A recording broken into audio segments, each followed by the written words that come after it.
Welcome to Arunodaya channel. SL. ಭೈರಪ್ಪನವರ ನಿರಾಕರಣೆ episode 5ಕ್ಕೆ ಸ್ವಾಗತ. ಉಳಿದ 4ರದು ನಿಶ್ಚಯವಾಗಿದೆ. ರಾಮಲಕ್ಷ್ಮಣರ ವಯಸ್ಸಿನ ಮಕ್ಕಳನ್ನೇ ಸಾಮಾನ್ಯವಾಗಿ ದತ್ತು ತೆಗೆದುಕೊಳ್ಳುವುದು. ಗಣೇಶನನ್ನು ತೀರಾ ದೊಡ್ಡ ವಯಸ್ಸಿನಲ್ಲ. ಈ ದೇಶದಲ್ಲಿ ಹೆಣ್ಣು ಹುಡುಗಿಯರನ್ನು ಯಾರೂ ಸ್ವೀಕರಿಸುವುದಿಲ್ಲ. ವಂಶಾಭಿವೃದ್ಧಿಗೆ ತಾನೇ ದತ್ತು ಮಾಡಿಕೊಳ್ಳುವುದು. ಹಾಗಿದ್ದರೆ ಭವಾನಿಯ ವ್ಯವಸ್ಥೆಯೂ ಆಗಿದೆ. ವಿಜಯದೊಂದು ಬಾಕಿ ಇದೆ. ಆಗಲೇ 7 ವರ್ಷ ತುಂಬ ಕಾರಣವಿರಬಹುದು. ಅವನ ಸೌಮ್ಯ ಶಾಂತ ಅಂತರ್ಮುಖಿ ಲಕ್ಷಣವನ್ನು ಯಾರನ್ನೂ ಆಕರ್ಷಿಸುತ್ತಿರಲಿಲ್ಲ. ಈ 4 ಮಾತ್ರ ಕೊಡುವುದು, ವಿಜಯನನ್ನು ತನ್ನ ಹತ್ತಿರನೇ ಇಟ್ಟುಕೊಳ್ಳುವುದು ಅಂತ ಒಂದೊಂದ್ಸಲ ನರಹರಿ ಯೋಚಿಸುತ್ತಿದ್ದರು. ಯಾಕಾಗಬಾರ್ದು ಎಂಬ ಪ್ರಶ್ನೆಯೊಡನೆ ಈ ವಿಚಾರವು ತಳವೂರಿ ನಿಂತಿತ್ತು. ಅವನೊಬ್ಬನೇ ಆದರೆ ಓವರ್ ಟೈಮ್ ಮಾಡಿದ್ದರೂ ಸರಿ ಹೋಗುತ್ತೆ. ನಾನು ಆಫೀಸ್ಗೆ ಬಂದಾಗ ಅವನ ಸ್ಕೂಲಿಗೆ ಹೋಗಲಿ. ದಿನ 6 ಗಂಟೆಗೆ ನಾನು ಮನೆ ಸೇರುತ್ತೇನೆ. ಅನಂತರ ಕೂತು ಪಾಠ ಹೇಳ್ಕೊಡ್ತೇನೆ. ಚೆನ್ನಾದ ಬಟ್ಟೆ ಹೊಲಿಸ್ಕೊಡ್ತೇನೆ. ಪೈಪತ್ತಿರ ಹುಡುಗರ ಜೊತೆ ಆಡಬಾರ್ದು ಅಂತ ಹೇಳಿ ಬಿಡಿಸಿ ನಮ್ಮ ಬಿಲ್ಡಿಂಗ್ ಹುಡುಗರ ಜೊತೆ ಸೇರುವಂತೆ ಮಾಡಬಹುದು. ಚೆನ್ನಾಗಿ ಬಟ್ಟೆ ಹಾಕ್ಕೊಂಡ್ರೆ ಚೊಕಟವಾಗಿದ್ದರೆ ಅವರು ಕೂಡ ಆಟಕ್ಕೆ ಸೇರಿಸ್ಕೊಳ್ತಾರೆ. ನರಹರಿಯ ಮುದಿಡಿದ ಮನಸ್ಸು ಈ ಯೋಚನೆಯಿಂದ ಸ್ವಲ್ಪ ಗರಿಗಟ್ಟಿತ್ತು. 5 ಗಂಟೆಗೆ ಆಫೀಸ್ ಬಿಟ್ಟವನೇ ಮನೆಯ ಮನಸ್ಸು ಹಿಡಿದ. ಮನೆಯ ಹಿಂಭಾಗದಲ್ಲೇ 3 ಫರ್ಲಾಂಗ್ ದೂರದಲ್ಲಿ ಅಣಿಕೆ ಗುಡ್ಡವಿತ್ತು. ಹಿಂದೆ ಎಷ್ಟೋ ದಿನ ಅಲ್ಲಿ ಬಂದು ಕೂರುತ್ತಿದ್ದ. ಎತ್ತರ ಏರಿದಾಗಲೆಲ್ಲ ತನಗೆ ಪ್ರಿಯವಾದ ಒಂಟಿತನದ ಅನುಭವವಾಗುತ್ತಿತ್ತು. ವೈದೇಹಿ ಸತ್ತ ಮೇಲೆ ಅವನು ಇಲ್ಲಿಗೆ ಬಂದಿರಲಿಲ್ಲ. ಒಂದು ಕಡೆ ಬಿಡುವೂ ಇರ್ತಿರಲಿಲ್ಲ. ಈಗ ಹತ್ತುವಾಗ ಆಯಾಸವಾಗಿತ್ತು. ಹಿಂದೆ ಎಂದು ಅಷ್ಟು ಆಗುತ್ತಿರಲಿಲ್ಲ. ನಾನು ಮುದುಕನಾಗಿರಬಹುದು ಎಂಬ ಭಾವನೆ. ದುಃಖವೇನೂ ಆಗಲಿಲ್ಲ. ಮೇಲ್ಹತ್ತಿ ಸೂರ್ಯ ಮುಳುಗುವ ಕಡೆಗೆ ಮುಖ ಮಾಡಿ ಕೂತ. ಸ್ವಲ್ಪ ಹೊತ್ತಿನಲ್ಲಿ ಒಂಟಿತನದ ಏಕಾಂತಗನದ ಅನುಭವ ಪ್ರಾರಂಭವಾಯಿತು. ಈ ಹಿಂದೆ ಹೆಂಡತಿ ಇದ್ದಾಗ, ಮದುವೆ ಆಗುವ ಮುಂಚೆ ಈ ಭಾವದಿಂದ ಒಂದು ತರಹವಾದ ಮಧುರ ಯಾತನೆ ಇತ್ತು. ಆದರೆ ಈಗ ಆಗಿರಲಿಲ್ಲ. ಅವನಿಗೆ 108 ಯೋಚನೆಗಳು ತಲೆದೂಗುತ್ತಿತ್ತು. ವಿಜಯ ಹಿರಿಯ ಮಗ, ನನ್ನ ಜೊತೆಯೇ ಇರಲಿ. ವಿಚಾರ ಮತ್ತೆ ಬಂತು. ಹಿರಿಯ ಮಗನಾದರೇನು? ವಂಶಾಭಿವೃದ್ಧಿಗೆ, ಪಿಂಡ ಪ್ರದಾನಕ್ಕೆ ಹಿರಿಯ ಮಗನೇ ಶ್ರೇಷ್ಠ. ಇನ್ನೂ ಒಂದು ಅಂಶ ನೆನಪಿಗೆ ಬಂತು. ದತ್ತು ಮಾಡಿಕೊಳ್ಳುವವರೆಲ್ಲ ಪಿಂಡ ಪ್ರದಾನದ ಪ್ರಥಮ ದೇಹವಾಗಿ ಇಟ್ಟುಕೊಂಡಿರ್ತಾರೆ.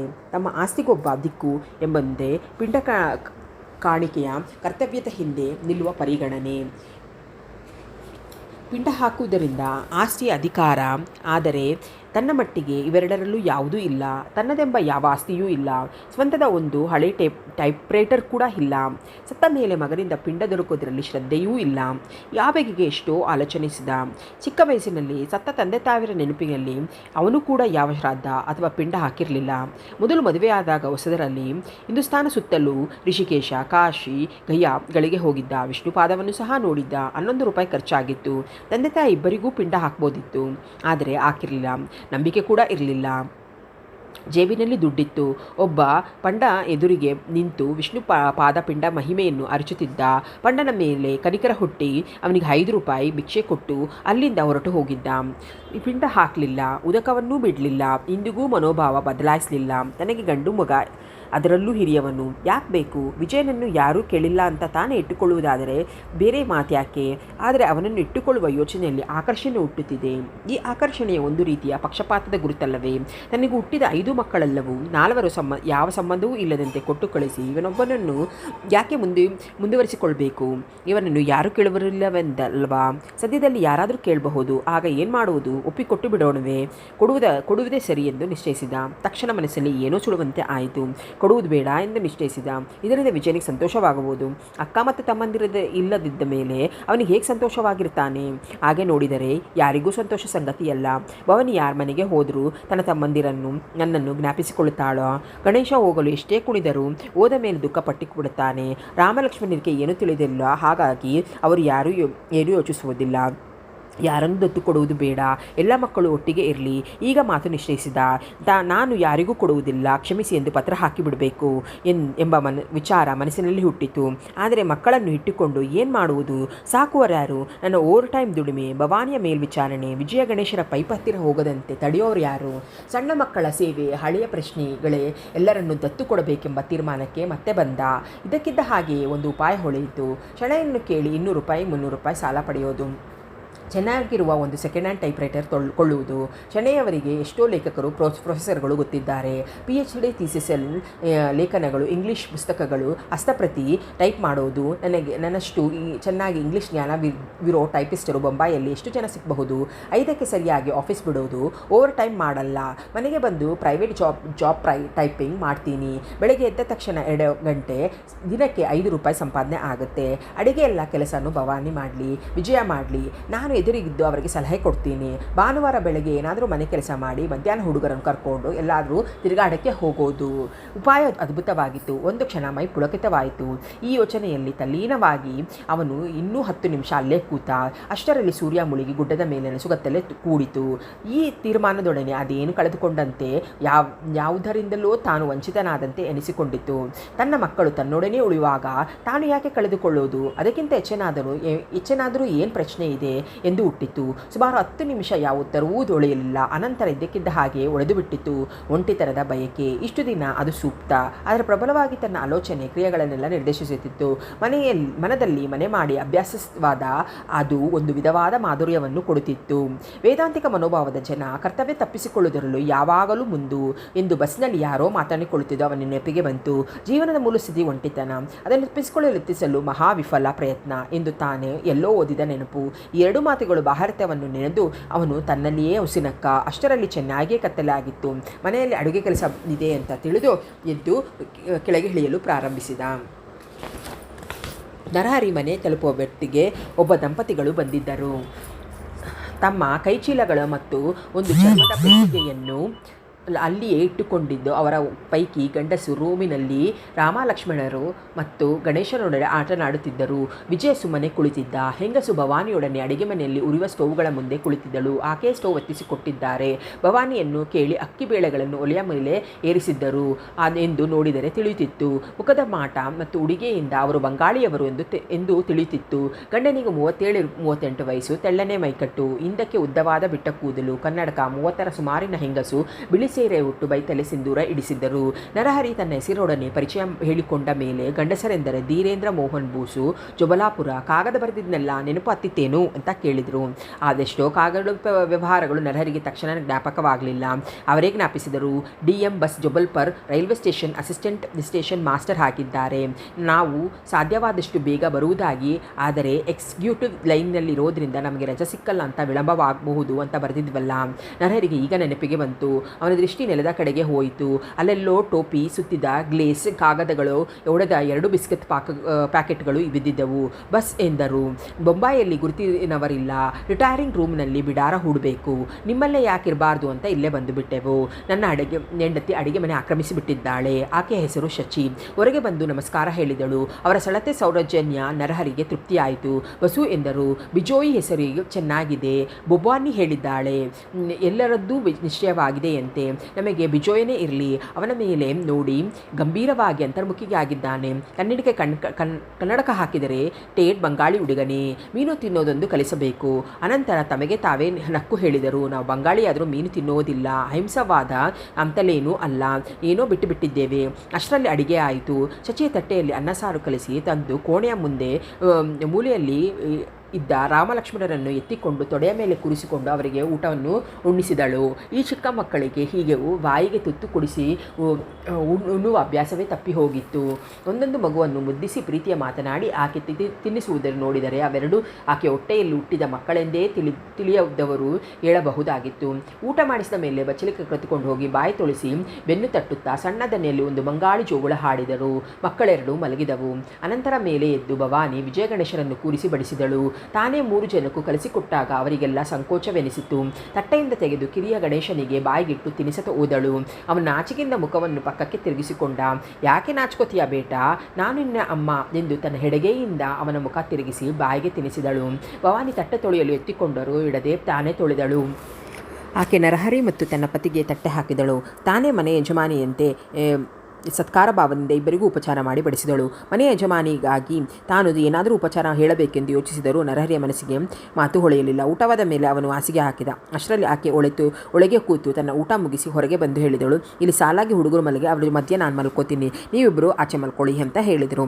ಈ ಬಾಸುಬಾಬುಗೂ ಮತ್ತು ನರಹರಿಗೆ ಇಬ್ಬರಿಗೂ ಹೊಗೆಸೊಪ್ಪು ಹಾಕುವ ಅಭ್ಯಾಸವಿದ್ದರಿಂದ ಇಬ್ಬರು ಹಾಕಿಕೊಂಡರು. ಅವರ ನರಹರಿ ಸಂಸಾರ ಜೀವನ ಮೊದಲಾದ ಬಗ್ಗೆ ವಿಚಾರಿಸಿದರು. ಇಬ್ಬರದು ಒಂದೇ ಮನೋಭಾವ. ಇಬ್ಬರು ವೇದಾಂತಿಗಳೇ. ಹೀಗೆ ಅದು ಇದು ವೇದಾಂತದ ಮಾತುಗಳನ್ನು ಹಾಡಿ ಕೊನೆಗೆ ನಿದ್ದೆ ಮಾಡಿದರು. ಆದರೆ ನರಹರಿಗೆ ನಿದ್ದೆ ಹತ್ತಲಿಲ್ಲ. ಕೊನೆಗೆ ಯೋಚನೆ ಮಾಡತೊಡಗಿದ. ವಿಜಯನನ್ನು ಕೊನೆಗೆ ವಸುದಂಪತಿಗಳೇ ಕೊಟ್ಟು ಬಿಡುವುದು. ಭವಾನಿ ಪಣೇದ್ಕರ್ ಮಗಳಾಗುತ್ತಾಳೆ.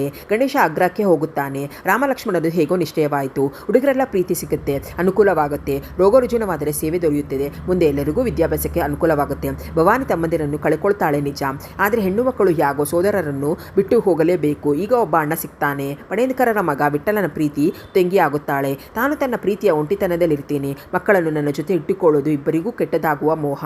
ಅವರಿಗೆ ಪ್ರೀತಿ ಅನುಕೂಲ, ಒಳ್ಳೆಯ ವಿದ್ಯಾಭ್ಯಾಸ ತಪ್ಪುತ್ತೆ. ಕೊನೆಯದಾಗಿ ಎಲ್ಲ ಮಕ್ಕಳನ್ನು ದತ್ತು ಕೊಡಬೇಕೆಂದು ನಿಶ್ಚಯಿಸಿದರು.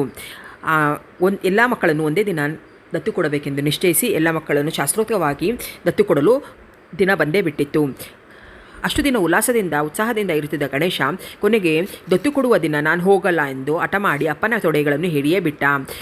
ನಾನು ಬರ್ತಾ ಇರ್ತೀವಿ ಹೋಗೋ ಅಂತ ಎಷ್ಟು ಹೇಳಿದರೂ ಸಮಾಧಾನ ಮಾಡಿದರೂ ಅಳುತ್ತಲೇ ಇದ್ದ. ಭವಾನಿ ವಿಜಯರು ಹತ್ತು ರಗಳೆ ಮಾಡದೆ ಅವರ ಜೊತೆ ಹೊರಟು ಹೋದರು. ಇನ್ನು ರಾಮ ಲಕ್ಷ್ಮಣರು ಇಬ್ಬರು ಎಳೆಗೂಸಾಗಿರೋದರಿಂದ ಯಾವುದೇ ತಂಟೆ ತಾಪತ್ರೆ ಇಲ್ಲದೆ ದತ್ತು ಕೊಡುವ ತಂದೆ ತಾಯಿಗಳ ಜೊತೆ ಹೋದರು. ಶಾರದಾ ಸಮಾರಂಭ ನಡೆಯುತ್ತಿದ್ದಾಗ ಯಾರೋ ಅವನಿಗೆ ಕೇಳಿಸುವಂತೆ ಮಾತನಾಡಿಕೊಳ್ಳುತ್ತಿದ್ದರು. ತನ್ನ ಮಕ್ಕಳು ಅಂತ ಮೇಲೆ ಅವರಿಗೆ ದತ್ತು ಕೊಟ್ಟ ಮೇಲೆ ಇವರು ಹೋಗಿ ನೋಡುವುದು ಸರಿಯಿಲ್ಲ. ಆ ಮಕ್ಕಳು ತಮ್ಮ ಹೊಸ ತಂದೆ ತಾಯಿಗಳಿಗೆ ಪೂರ್ತಿ ಹೊಂದಿಕೊಳ್ಳಬೇಕಲ್ವಾ? ಆಗ ಈ ಮಾತಿಗೆ ಅವನು ಹೆಚ್ಚು ಗಮನ ಕೊಟ್ಟಿರಲಿಲ್ಲ. ಆದರೆ ಈಗ ಎಲ್ಲ ಮಕ್ಕಳು ಹೊರಟು ಹೋಗಿದ ಮೇಲೆ ತಾನೊಬ್ಬನೇ ಇರುವಾಗ ಅದರ ಅಂತರಂಗವನ್ನು ಚುಚ್ಚುತ್ತಿತ್ತು. ಇನ್ನು ಎಂದೆಂದಿಗೂ ನಾನು ಅವರನ್ನು ನೋಡುವ ಹಾಗಿಲ್ವಲ್ಲ ಅಂತ ಮನಸ್ಸು ಗೋಗರಿಯುತ್ತಿತ್ತು. ಸಮಾರಂಭ ಮುಗಿದ 2 ದಿನವೂ ಕೂಡ ಅವನು ರೂಮು ಬಿಟ್ಟು ಕದಲವೇ ಇಲ್ಲ. ಊಟ ಕೂಡ ಮಾಡಲಿಲ್ಲ. ಕೊನೆಗೆ 3ನೇ ದಿನ ಎದ್ದು ಅಡಿಗೆ ಮನೆಗೆ ಹೋದ. ಅಡಿಗೆ ಮಾಡುವುದು ಬೇಡವೆನಿಸಿತು. ಮಕ್ಕಳು ಹೋದ ಮೇಲೆ ಅಡಿಗೆ ಕೋಣೆಗೆ ಹೋಗೇ ಇರಲಿಲ್ಲ. ಬಾಗಿಲ ಬಿಗಿ ಹಾಕಿಕೊಂಡು ಕೆಳಗೆ ಇಳಿದ. ಕಟ್ಟಡದ ಹೆಂಗಸರು ಕೆಲವರು ಅವರನ್ನೇ ಗಮನಿಸುತ್ತಂತೆ ಕಾಣಿಸಿತು. ತನ್ನ ಪಾಡಿಗೆ ತಾನು ಬಸ್ ಹತ್ತಿ ಬಂದ. ಆಫೀಸ್ ಬಾಗಿಲು ತೆರೆದೇ ಇರಲಿಲ್ಲ. ಇನ್ನೂ ಹೊತ್ತಾಗಿಲ್ಲವೆಂದುಕೊಂಡು ಕ್ಯೂ ಇಲ್ಲದೆ ಬಸ್ಸುಗಳಲ್ಲಿ ಜಾಗ ಸಿಕ್ಕಿತು ಎಂದು ಆಗ ನೆನಪಾಯಿತು. ಹತ್ತಿರದ ಹೋಟೆಲ್ಗೆ ಹೋಗಿ ಒಂದಿಷ್ಟು ತಿಂಡಿ ತಿಂದ. ಇಷ್ಟು ಹೊತ್ತಿನಲ್ಲಿ ಯಾವ ಹುಡುಗರು ಏನೇನು ಮಾಡ್ತಿರಬಹುದು ಎಂಬ ಯೋಚನೆ ಬಂತು. ಇನ್ನು ಮೇಲೆ ಈ ವಿಷಯ ಸ್ವಲ್ಪವೂ ಯೋಚಿಸಕೂಡದೆಂದು ಮೊನ್ನೆ ತಾನು ನಿರ್ಧರಿಸಿದ. ಕೊಂಡಿದ್ದನ್ನು ನೆನಪು ಮಾಡಿಕೊಂಡಿದ್ದ.